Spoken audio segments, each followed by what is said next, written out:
Hi friends, welcome to Soumya food house YouTube ಚಾನಲ್ಗೆ ಎಲ್ಲರಿಗೂ ಸ್ವಾಗತ. ಫ್ರೆಂಡ್ಸ್, ಇವತ್ತು ಚಕ್ಲಿನ ಯಾವ ರೀತಿ ಮಾಡೋದು ಅಂತ ನೋಡೋಣ.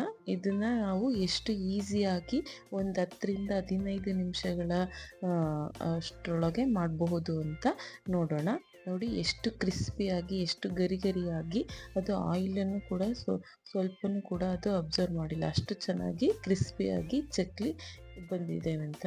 ಸೊ ಈ ಥರದ ರೆಸಿಪಿ ನೀವು ಕೂಡ ನಿಮ್ಮ ಮನೆಯಲ್ಲಿ ಯಾವುದಾದ್ರೂ ಹಬ್ಬದ ಟೈಮ್ಗಳಲ್ಲಿ ನಮಗೆ ಟೈಮ್ ಇಲ್ಲ ಅಂದಾಗ ಸೊ ನೀವು ಒಂದು 10 ನಿಮಿಷದಿಂದ 15 ನಿಮಿಷದೊಳಗಡೆ ಮಾಡ್ಬೋದು. ಸೊ ಈ ರೆಸಿಪಿನ ನೋಡೋದಕ್ಕಿಂತ ಮುಂಚೆ ಯಾರೆಲ್ಲ ಇನ್ನು ನಮ್ಮ ಚಾನಲನ್ನು ಸಬ್ಸ್ಕ್ರೈಬ್ ಆಗಿಲ್ಲೋ ಸೊ ಕೆಳಗಡೆ ಕಾಣ್ತಿರ್ತಕ್ಕಂಥ ಸಬ್ಸ್ಕ್ರೈಬ್ ಬಟನ್ ಮೇಲೆ ಒತ್ತಿ ಮತ್ತು ಬೆಲ್ ಐಕಾನ್ ಮೇಲೆ ಕ್ಲಿಕ್ ಮಾಡಿ. ಸೊ ಇದನ್ನು ಯಾವ ರೀತಿ ಮಾಡೋದು ಅಂತ ನೋಡೋಣ.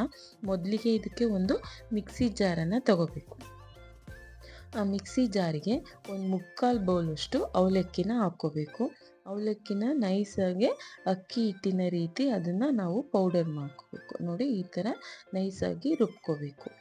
ಅದಾದಮೇಲೆ ನೆಕ್ಸ್ಟು ಅದೇ ಮಿಕ್ಸಿ ಜಾರಿಗೆ ನಾವು ಮತ್ತೆ ಒಂದು ಅರ್ಧ ಲೋಟದಷ್ಟು ಅಂದರೆ ಅರ್ಧ ಬೌಲಷ್ಟು ಉರಿಗಡಲೆ ಕಾಳನ್ನು ಹಾಕ್ಕೊಂಡ್ಬಿಟ್ಟು ಅದನ್ನು ಕೂಡ ಈ ಥರ ನೈಸಾಗಿ ಪೌಡರ್ ರೀತಿ ಮಾಡ್ಕೋಬೇಕು. ಅದೆಲ್ಲ ಆದಮೇಲೆ ನೆಕ್ಸ್ಟು ಹಿಟ್ಟು ಕಲಸೋಕ್ಕೆ ಒಂದು ಅಗಲವಾದಂತಹ ಬೌಲನ್ನು ತಗೊಂಡ್ಬಿಟ್ಟು ನಾವು ಮೊದಲೇ ರುಬ್ಬಿರ್ತಕ್ಕಂತಹ ಅವಲಕ್ಕಿ ಹಿಟ್ಟಿತ್ತಲ್ಲ ಅದನ್ನು ಇದ್ರೊಳಗೆ ಹಾಕ್ಕೊಂಡ್ಬಿಟ್ಟು ಜರಡಿ ಹಿಡಿಬೇಕು. ಸೊ ಇದರಲ್ಲಿ ನಿಮಗೆ ತರ್ತರಿಯಾಗಿ ಲಾಸ್ಟಿಗೆ ಉಳಿಯುತ್ತಲ್ಲ ಆ ತರ್ತರಿಯಾದಂತಹ ಅವಲಕ್ಕಿನ ಇದಕ್ಕೆ ಹಾಕಬಾರ್ದು. ಸೊ ನೋಡಿ, ಈ ಥರ ನೀಟಾಗಿ ಜರಡಿ ಹಿಡಿಬೇಕು. ಈ ಥರ ನಾವು ಅಷ್ಟು ಹಿಟ್ಟನ್ನು ಜರಡಿ ಹಿಡಿದ ಮೇಲೆ ನೋಡಿ, ಇದರಲ್ಲಿ ಕೊನೆಗೆ ಉಳಿಯುವಂತಹ ರವೆನ ನಾವು ಯಾವುದೇ ಇಡ್ಲಿ ಅಥವಾ ದೋಸೆ ಮಾಡಬೇಕಾದ್ರೆ ಯೂಸ್ ಮಾಡ್ಬೋದು. ಸೊ ನೋಡಿ, ಅದನ್ನೆಲ್ಲ ಜರಡಿ ಹಿಡಿದ್ಮೇಲೆ ನೆಕ್ಸ್ಟು ನಾವು ಅದಕ್ಕೆ ರುಬ್ಬಿರ್ತಕ್ಕಂತಹ ಉರಿಗಡಲೆ ಹಿಟ್ಟು ಮತ್ತು 1 ಬೌಲಷ್ಟು ಅಕ್ಕಿ ಹಿಟ್ಟನ್ನು ಹಾಕ್ಕೋಬೇಕು. ಅದಾದಮೇಲೆ ನಾವು 1 ಟೇಬಲ್ ಸ್ಪೂನಷ್ಟು ಜೀರಿಗೆನ ಹಾಕ್ಕೋಬೇಕು. 1 ಟೇಬಲ್ ಸ್ಪೂನಷ್ಟು ಬಿಳಿ ಎಳ್ಳನ್ನು ಹಾಕ್ಕೋಬೇಕು. ಅದಾದಮೇಲೆ ಒಂದು ಅರ್ಧ ಟೇಬಲ್ ಸ್ಪೂನಷ್ಟು ಓಂಕಾಳನ್ನು ಹಾಕ್ಕೊಂಡು ಅದಾದಮೇಲೆ 1 ಟೇಬಲ್ ಸ್ಪೂನಷ್ಟು ಅಚ್ಚ ಖಾರದ ಪುಡಿನ ಹಾಕ್ಕೋಬೇಕು, ಖಾರಕ್ಕೆ ತಕ್ಕಷ್ಟು. ಅದಾದಮೇಲೆ ರುಚಿಗೆ ತಕ್ಕಷ್ಟು ಒಂದು ಅರ್ಧ ಟೇಬಲ್ ಸ್ಪೂನಷ್ಟು ಉಪ್ಪನ್ನು ಹಾಕ್ಕೋಬೇಕು. ಅದಾದಮೇಲೆ ನೆಕ್ಸ್ಟ್ ನಾವು ಸ್ವಲ್ಪ ಹಿಂಗನ್ನು ಕೂಡ ಇದಕ್ಕೆ ಹಾಕಬೇಕು. ಒಂದು ಅರ್ಧ ಟೇಬಲ್ ಸ್ಪೂನಷ್ಟು ಹಿಂಗನ್ನು ಹಾಕ್ಬಿಟ್ಟು 1-2 ಟೇಬಲ್ ಸ್ಪೂನಷ್ಟು ಕಾಯಿಸಿರ್ತಕ್ಕಂತಹ ಬಿಸಿಯಾದಂತಹ ಬೆಣ್ಣೆನ ಹಾಕಬೇಕು. ನೀವು ಬೆಣ್ಣೆ ಬದಲಿ ಎಣ್ಣೆನೂ ಕೂಡ ಅಥವಾ ತುಪ್ಪನೂ ಕೂಡ ಯೂಸ್ ಮಾಡ್ಬೋದು. ಅದು ಬಿಸಿ ಇರೋದ್ರಿಂದ ಮೊದಲಿಗೆ ನಾವು ಈ ಥರ ಒಂದು ಸ್ಪೂನಿನ ಸಹಾಯದಿಂದ ಅದನ್ನು ನಾವು ಮಿಕ್ಸ್ ಮಾಡಬೇಕು. ಈ ಥರ ಅಷ್ಟು ಹಿಟ್ಟನ್ನು ನೀಟಾಗಿ ಮಿಕ್ಸ್ ಮಾಡಬೇಕು. ಆ ಹಿಟ್ಟಿನಲ್ಲಿ ತುಪ್ಪ ಎಲ್ಲ ಅಥವಾ ಬೆಣ್ಣೆ ಎಲ್ಲ ತಣ್ಣಗಾದ್ಮೇಲೆ ನೆಕ್ಸ್ಟ್ ನಾವು ಕೈಯಿನ ಸಹಾಯದಿಂದನೇ ಅದನ್ನು ಮಿಕ್ಸ್ ಮಾಡಬೇಕು. ನೋಡಿ, ಈ ಥರದ ಇನ್ಸ್ಟೆಂಟ್ ಆದಂತಹ ಚಕ್ಲಿ ರೆಸಿಪಿ ಇವಾಗ ನಾವು ನೋಡ್ತಾ ಇದ್ದೀವಿ ಯಾವ ರೀತಿ ಮಾಡೋದು ಅಂತ. ಬಟ್ ಸಾಂಪ್ರದಾಯಿಕ ಶೈಲಿಯಲ್ಲಿ ಅಕ್ಕಿನೆಲ್ಲ ನೀಟಾಗಿ ಮಿಲ್ಲಿಗೆ ಹಾಕ್ಸ್ಕೊಂಬಂದ್ಬಿಟ್ಟು ಯಾವ ರೀತಿ ಮಾಡೋದು, ಅದನ್ನು 1 ತಿಂಗಳುಗಳ ಕಾಲ ಹಿಟ್ಟನ್ನು ಇಟ್ಕೊಂಡು ನಮಗೆ ಬೇಕಾದಾಗ ಯಾವ ರೀತಿ ಮಾಡೋದು ಅಂತ ನೋಡಬೇಕು ಅಂದಿದ್ರೆ ಆ ರೆಸಿಪಿನೂ ಕೂಡ ನಾನು ಕೆಳಗೆ ಡಿಸ್ಕ್ರಿಪ್ಷನ್ ಬಾಕ್ಸಲ್ಲಿ ಹಾಕಿದ್ದೀನಿ. ಸೊ ಅದು ಲಿಂಕ್ ಬೇಕು ಅಂದರೆ ಅದನ್ನು ನೋಡಿ ಓಪನ್ ಮಾಡಿ. ಈ ಥರ ಉಂಡೆ ಕಟ್ಟೋ ರೀತಿ ಅದನ್ನೆಲ್ಲ ಕಲಿಸ್ಕೊಂಡ್ಬಿಟ್ಟು ನೆಕ್ಸ್ಟ್ ಇದಕ್ಕೆ ಸ್ವಲ್ಪ ನೀರನ್ನು ಹಾಕ್ಕೊಂಡ್ಬಿಟ್ಟು ಈ ಥರ ನೀಟಾಗಿ ಮಿಕ್ಸ್ ಮಾಡಬೇಕು. ನೋಡಿ, ಈ ಥರ ನೀಟಾಗಿ ಅದನ್ನು ಅಷ್ಟು ಹಿಟ್ಟಿಗೂ ಸ್ವಲ್ಪ ನೀರನ್ನು ಹಾಕ್ಕೊಂಡ್ಬಿಟ್ಟು ನಾವು ನೀಟಾಗಿ ಮಿಕ್ಸ್ ಮಾಡಬೇಕು. ಇದಕ್ಕೆ ನಾವು ಅವಲಕ್ಕಿ ಹಾಕಿರೋದ್ರಿಂದ ನಾವು ಬರೀ ಅಕ್ಕಿ ಹಿಟ್ಟಿನ ಚಕ್ಲಿ ಮಾಡಿದಾಗ ಸ್ವಲ್ಪ ನೀರು ಹಿಡಿಯುತ್ತೆ. ಬಟ್ ಇದು ಅವಲಕ್ಕಿ ಆಗಿರೋದ್ರಿಂದ ಅವಲಕ್ಕಿ ನೀರನ್ನು ಜಾಸ್ತಿ ಅಬ್ಸರ್ವ್ ಮಾಡ್ಕೊಳೋದ್ರಿಂದ ಸೊ ಇದಕ್ಕೆ ಸ್ವಲ್ಪ ನೀರನ್ನು ಜಾಸ್ತಿ ಹಿಡಿಯುತ್ತೆ. ನೋಡಿ, ಈ ಥರ ನೀಟಾಗಿ ಅಷ್ಟು ಹಿಟ್ಟನ್ನು ನಾವು ನೀಟಾಗಿ ಕಲಿಸ್ಕೋಬೇಕು. ಸ್ವಲ್ಪ ಈ ಥರ ನೀರನ್ನು ಹಾಕ್ಕೊಂಡ್ಬಿಟ್ಟು ಕಲಿಸ್ಕೋಬೇಕು. ತೀರಾ ಮೆತ್ತಗೂ ಇರಬಾರ್ದು, ತೀರಾ ಗಟ್ಟಿಗೂ ಇರಬಾರ್ದು, ಸ್ವಲ್ಪ ಮೀಡಿಯಮ್ ಹದದಲ್ಲಿ ನಾವು ಇದನ್ನು ಕಲಿಸ್ಕೋಬೇಕು. ನಿಮಗೆ ಇದನ್ನ ಆ ಥರ ಕಲಿಸ್ಬಿಟ್ಟು ಒಂದು ಸೈಡಿಗೆ ತೆಗ್ದಿಡಿ. ನೆಕ್ಸ್ಟ್ ನಾವು ಚಕ್ಲಿ ಒಳ್ಳನ್ನು ತಗೋಬೇಕು. ನೆಕ್ಸ್ಟ್ ಚಕ್ಲಿ ಒಳ್ಳಿಗೆ ಅಷ್ಟು ಸುತ್ತಲೂ ಕೂಡ ನಾವು ಎಣ್ಣೆನ ಹಚ್ಚಬೇಕು.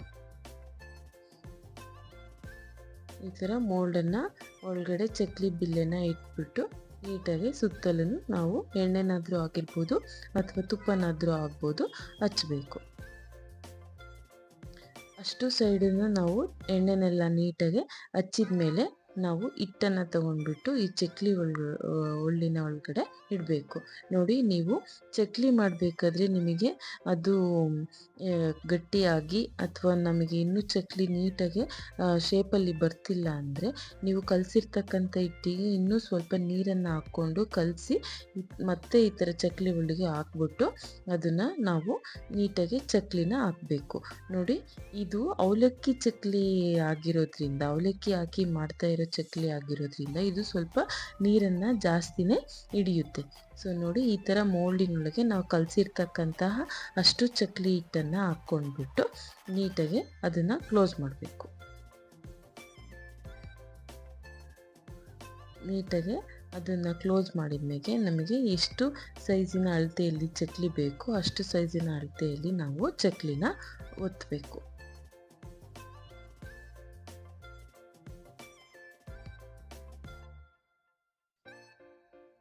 ನೋಡಿ, ನೀವು ಇದನ್ನು ಕೈಯಿನ ಸಹಾಯದಿಂದನಾದರೂ ಎಣ್ಣೆ ಒಳಗೆ ಹಾಕ್ಬೋದು, ಅಥವಾ ನಿಮಗೆ ಕೈಯಿನ ಸಹಾಯದಿಂದ ಹಾಕೋಕ್ಕೆ ಕಷ್ಟ ಆಗ್ತಾ ಇದೆ ಅಂದರೆ ಸೊ ನೀವು ಒಂದು ಬಟರ್ ಪೇಪರ್ ಮೇಲೆ ಆಗಿರ್ಬೋದು ಅಥವಾ ಒಂದು ಸೌಟಿನ ಸಹಾಯದಿಂದ ಕೂಡ ಅದ್ರ ಮೇಲೆ ಈ ಥರ ಚಕ್ಲಿಗಳನ್ನು ಹಾಕ್ಕೊಂಡ್ಬಿಟ್ಟು ನೀಟಾಗಿ ಎಣ್ಣೆಯಲ್ಲಿ ಹಾಕ್ಬೋದು. ನೋಡಿ, ಈ ಥರ ನಾವೇನು ಮೋಲ್ಡಿನೊಳಗೆ ಹಿಟ್ಟನ್ನು ತುಂಬಿಕೊಂಡಿದ್ದೀವೋ ಅಷ್ಟು ಹಿಟ್ಟನ್ನು ಕೂಡ ಖಾಲಿ ಆಗೋವರೆಗೂ ನೀಟಾಗಿ ಈ ಥರ ಚಕ್ಲಿಗಳನ್ನು ಒತ್ತಬೇಕು.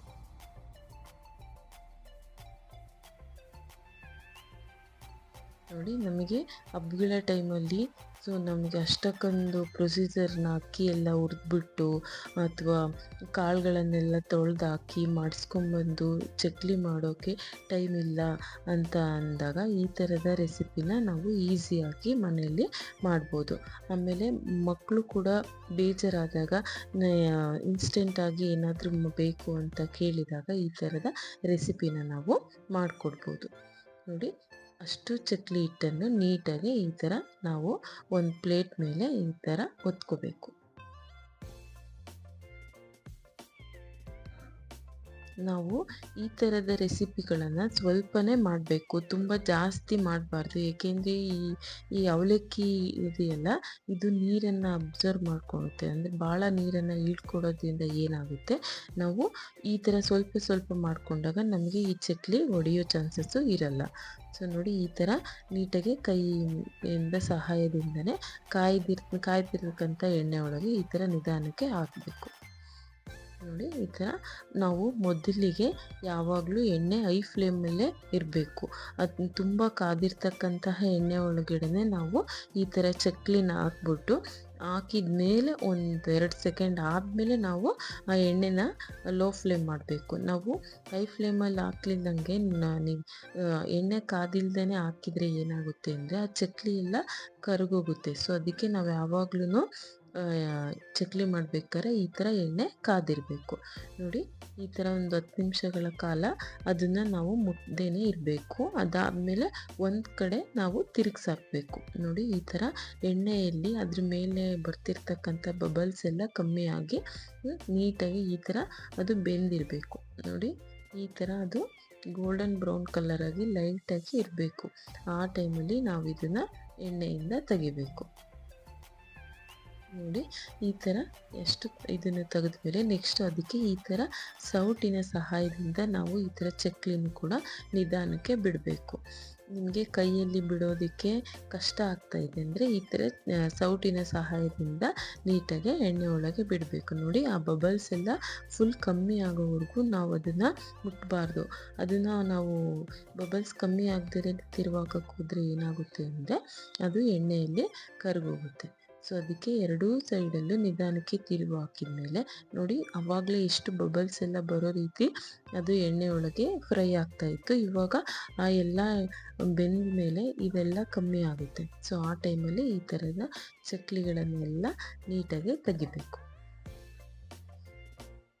ನೋಡಿ, ಎಷ್ಟು ಬಿಸಿ ಬಿಸಿಯಾದಂತಹ ಕ್ರಿಸ್ಪಿಯಾದಂತಹ ಮತ್ತು ಗರಿಗರಿಯಾದಂತಹ ಇನ್ಸ್ಟೆಂಟಾಗಿ ಚಕ್ಲಿನ ನಾವು ಯಾವ ರೀತಿ ಮನೆಯಲ್ಲಿ ಸಿಂಪಲ್ಲಾಗಿ ಮಾಡಬಹುದು ಅಂತ ನೋಡಿದ್ವಲ್ಲ. ಸೊ ಈ ರೆಸಿಪಿನ ನೀವು ಕೂಡ ನಿಮ್ಮ ಮನೆಯಲ್ಲಿ ಟ್ರೈ ಮಾಡಿ. ಟೇಸ್ಟು ತುಂಬ ಚೆನ್ನಾಗಿ ಇರುತ್ತೆ. ನೋಡಿ ಎಷ್ಟು ಚೆನ್ನಾಗಿ ಚಕ್ಲಿಗಳು ಬಂದಿದ್ದಾವೆ ಅಂತ. ಸೊ ನೋಡಿ ಎಷ್ಟು ಈಸಿಯಾಗಿ, ಎಷ್ಟು ಸಿಂಪಲ್ಲಾಗಿ ನಾವು ಈ ರೆಸಿಪಿನ ಕೇವಲ ಒಂದು 10ರಿಂದ 15 ನಿಮಿಷಗಳ ಕಾಲದ ಟೈಮ್ ಒಳಗಡೆ ಇದನ್ನು ನಾವು ಮಾಡಬಹುದು ಅಂತ. ನೋಡಿ ಇವಾಗ ನಾನು ಒಂದು ಚಕ್ಲಿನ ನಿಮಗೆ ತೋರಿಸ್ತೀನಿ. ಅದು ಎಷ್ಟು ಕ್ರಿಸ್ಪಿಯಾಗಿ ಮತ್ತು ಎಷ್ಟು ಸ್ವಲ್ಪನೂ ಕೂಡ ಎಣ್ಣೆನ ಹೀರ್ಕೊಂಡೇ ಇಲ್ಲ, ಅಷ್ಟು ಚೆನ್ನಾಗಿ ಚಕ್ಲಿ ಆಗಿ ಬಂದಿದೆ ಅಂತ. ನೋಡಿ